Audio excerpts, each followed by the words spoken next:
Hi, my name is Mrs. Blue. So today I'm going to be walking you all through financial aid, the award letter that you guys will be getting, and just like the terms that come with the financial aid award letter, and also just some breakdown that I do with my students just to see exactly what they should expect with financial aid. So I'm going to go ahead and share my screen with you all.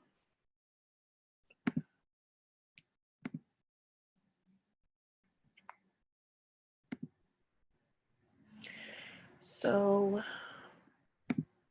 Okay, so this is just a sample award letter. Excuse me. So, and on the top right here, you see your grants and scholarships. So the grants and scholarships are things that are free money, money that you don't have to pay back to your school or anything like that. So this is usually how it's broken down. Grants and scholarships are first. So the student got a faculty scholarship, probably something he applied for or she applied for, something like that. So the way they break it down is they do by semester. So for the fall semester, the student's getting $15,500. Again, for the spring, $15,500, and then the total will be $31,000 for the complete year. Also, federal Pell Grant, the student was awarded. They got 1323 first semester, 1322. Sometimes it does that for the spring semester, and then it'll total out to be 2645 for the complete year. So where the student applied or where the student lives, they have federal supplement educational opportunities grant.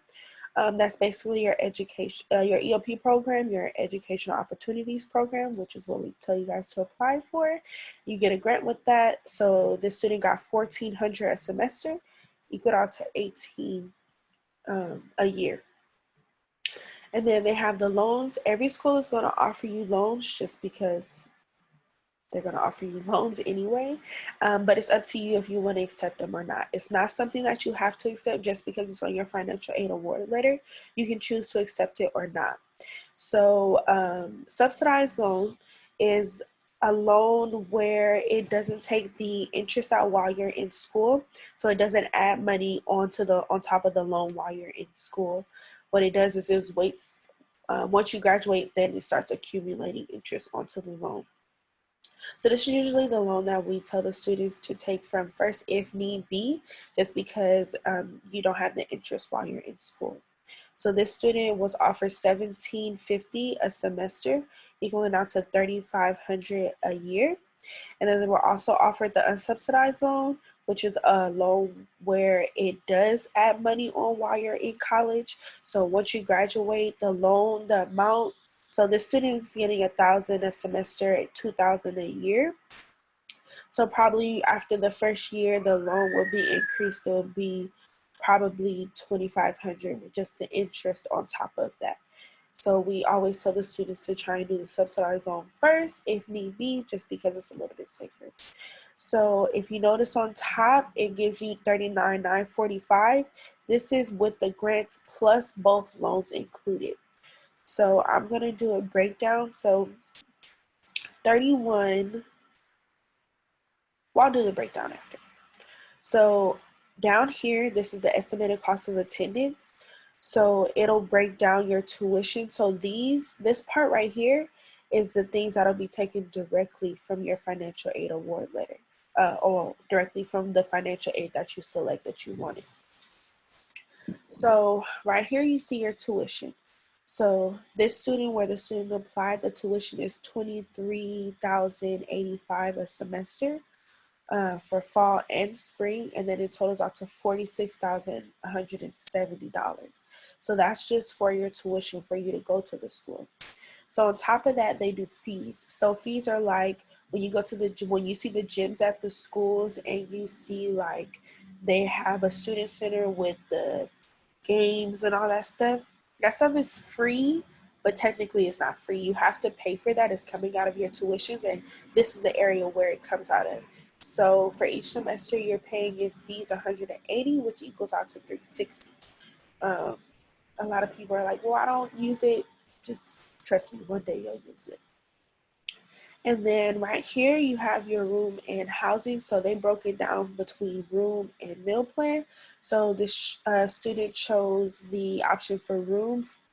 It's about 4,000 a semester, equaling it out to about 8,000 a year.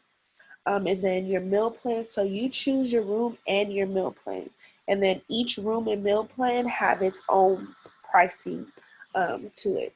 So this student chose a meal plan that's about 2,600 each semester, equaling out to 5,376 a year.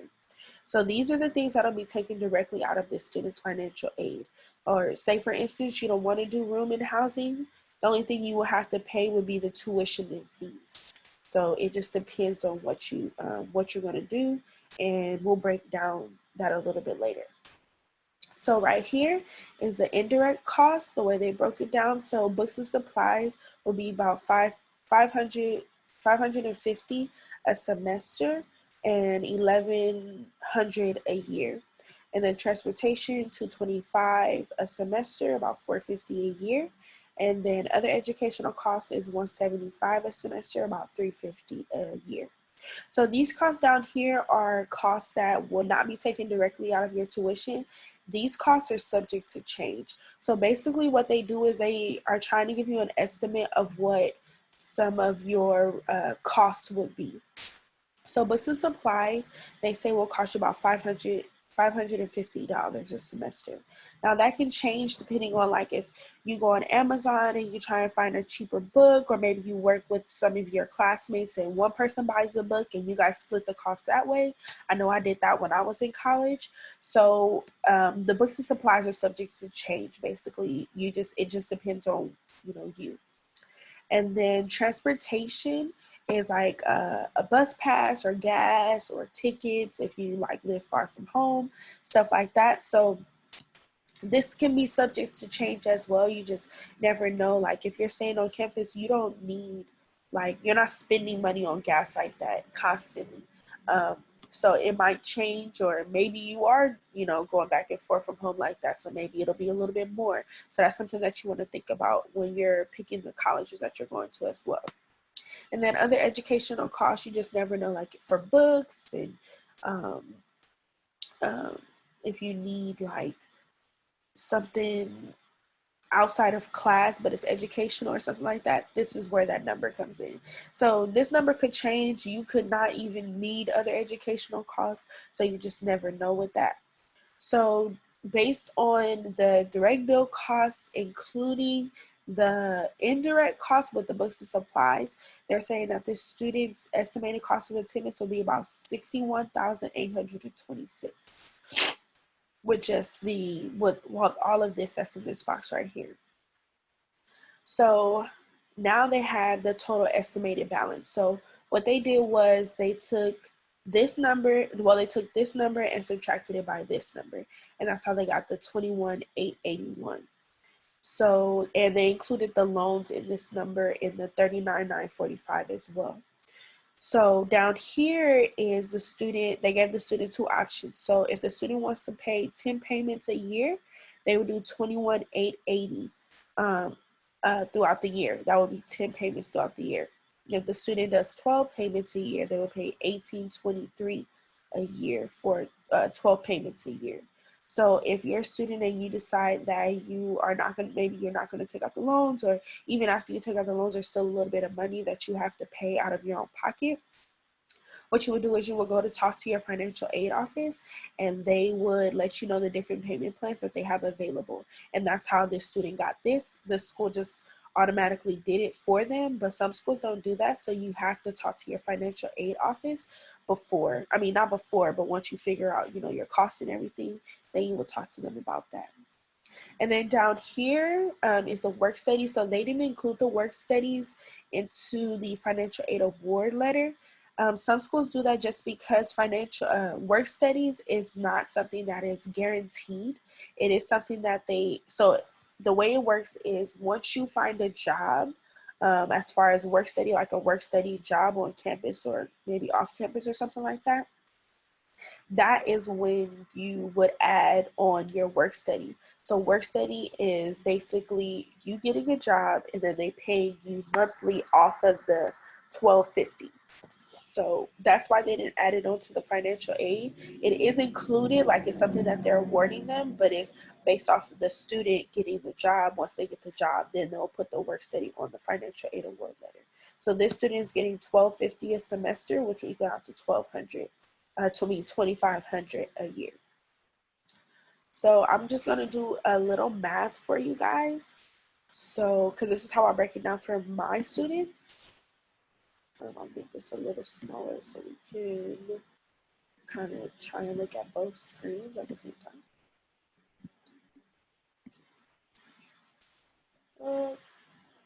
Okay, so we're looking at 31,000 and then 2645 and then 800. I'm looking at the yearly, I'm not looking at the semester. And then say for instance, you have to take out one of the loans. So we're gonna look at the subsidized loan first. So if we add all that together,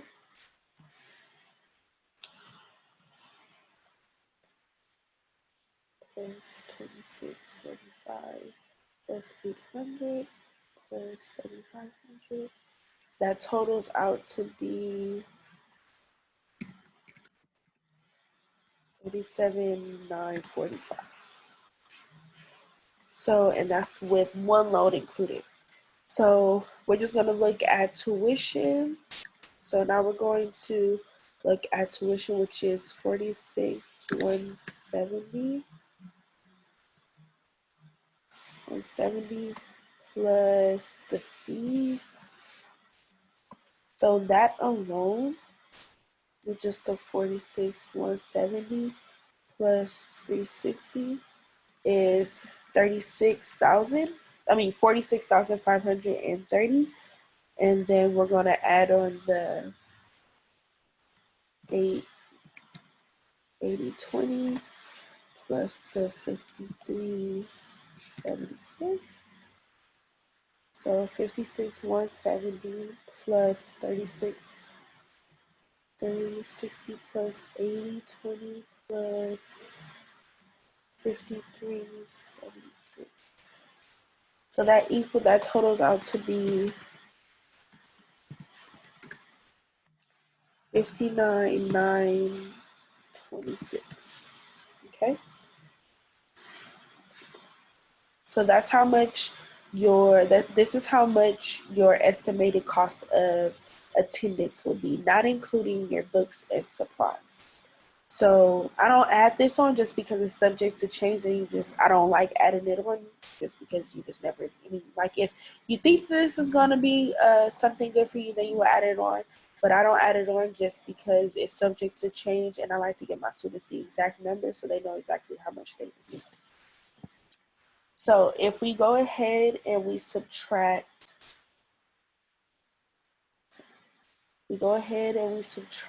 the 37,945 from the 59,926.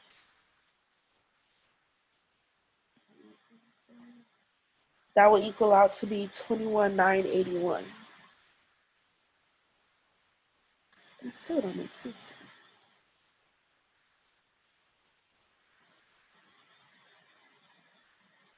So you would need 21,981. Oh, it's that number because we didn't add the 2,000. So because they added the 2,000 on there, that's why this number is lower. But we didn't add the both loans. I just add the subsidized loan because that's usually what I add for when I'm doing this for my students. So that's why the number is a little bit higher. So this is just something that you want to look at. So your total that you would need, would be 21,981. That's your financial aid, including one of the loans, the subsidized loan. And this is just adding the tuition, the fees, the room and housing, and the meal plan. This is not even including still your work study if you were to get a work study job. So this is pretty much it as far as your financial aid award letter. Remember that even though these are the numbers for this school, every school has a different financial aid. Every school, you just never know. But these are the basics of what a financial aid award letter would look like.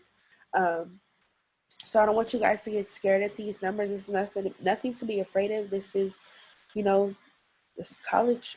So, yeah, I hope you guys continue to do well in school. And if you need any help, just remember you can reach out to us. All right, have a good one. Bye bye.